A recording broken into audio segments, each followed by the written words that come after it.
Good morning. This is John from the Springs Mennonite Church. Happy to be with you today. This is Monday of Thanksgiving week. I don't know about you, but I've always been excited about this week. Maybe it's the idea of eating on Thursday. Maybe it's the idea that we're getting close to Christmas. I don't know. It's just always, this week has always been a really fun week for me, most of my years, and it's going to be this year too. And this week, I'd like to spend the week talking about giving thanks. Perhaps you can find something to give thanks for that you hadn't thought about. Perhaps during this week, you can experience the goodness and grace of God in a way that you haven't before. Let's let's just take a look at this week and with a with an attitude of gratitude, as they say, and see what happens. So I want to start out with Psalm 95. You've heard this one before, I'm sure. It says, "Come, let us sing to the Lord. Let us shout joyfully to the rock of our salvation. Let us come to him with thanksgiving. Let us sing praises to him. For the Lord is a great God, a great King above all gods." When David wrote this psalm, a lot of people had different gods. They were gods of regions, not God of everything. They really thought that the God of the mountain was not powerful over the God of the valley, who was not powerful over the God of the next ridge. And David's saying, no, wait. That's all wrong. God is the king of all these other gods. And he says, come, let us sing to the Lord. Singing is a way of expressing emotion, whether it's a sad song or a happy song, whether it's an old song or a new song. Singing brings out of people more than just talking does. And often it gets their head to bot moving, their feet tapping, or even more. Singing is a wonderful gift to us and to others. Sometimes when I visited older folks, I'll ask them to sing a song with me while I'm there. And generally speaking, they really like that. There's just something about singing that reminds us of wonder and good times. And look at children. They love to sing, whether it's on key or not, it doesn't matter. They just like singing. So this says, come, let us sing to the Lord. Let us shout. Let us shout joyfully. You know, get it out. Be enthusiastic. I mean, my goodness, you go to a ball game, football, hockey, basketball. I don't know about baseball. Well, baseball sometimes. Maybe even golf. And somebody does something great and everybody hollers.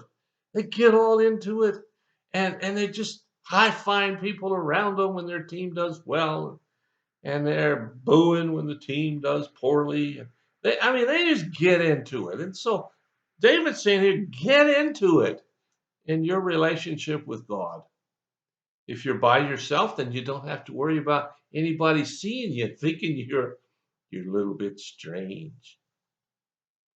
You know, this psalm brings about an enthusiasm, which is what Thanksgiving is rooted in. You have to be enthused about something to be thankful for it.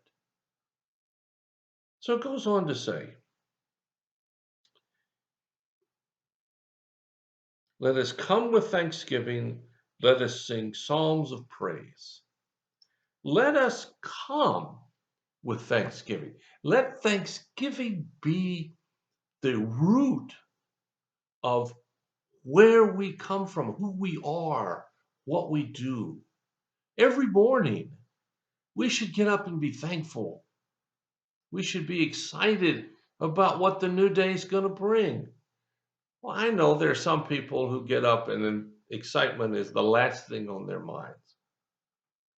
But they can change. And so can you if you have a problem with that. And giving thanks, the act of giving thanks changes our attitude. If we wait for our attitude to change, we may never get around to giving thanks.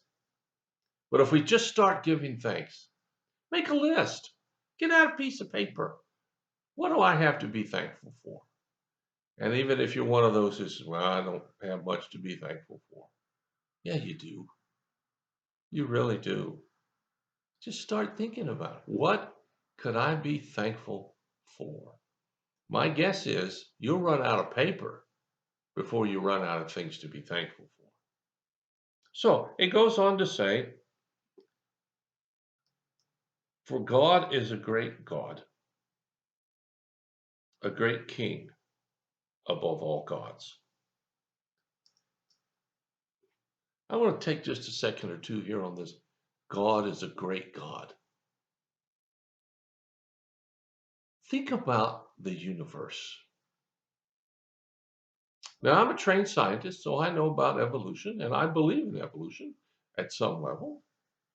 And I understand how complicated the world is and how science works. I understand that. But behind all of that, I believe there's a God who put it all together. The amazement of his handiwork. Bible talks about that. If the sky's clear tonight when you're getting ready to go to bed, take a look around. Look at all of the universe around you and then realize that's only a very, very, very, very, very tiny part of the entire universe, most of which is too far away for us to see. God is a great God. Look at the trees. Now that the leaves are off, you can see the skeleton, the foundation of the tree, and realize how that thing grew and how it holds itself together. And all of that is for the purpose of presenting the leaves that in the summer give us shade and cool, and in the fall give us beautiful colors. Well, now forget about the part when they fall, and then we have to pick them up. We'll skip over that part. But if you've lived where there are no trees, you'll even appreciate the leaves, the fallen leaves, and having to clean them up. But give thanks this week as we get ready for Thursday, as you get ready for Thursday. I know some of you won't have the Thanksgiving you want or planned, but that's okay. There'll be another day. We still have a lot to be thankful for. I'd like to ask you today to find two things, just two, that you are really thankful for, and then tell God thanks. Well, thank you for listening. That's one of my list. I hope you have a great day. I hope you have a great week. If you have a prayer concern or a need, please let us know, and we'll do everything we can as fast as we can to help meet those needs. Thanks for listening. God bless you, and I'll talk to you again.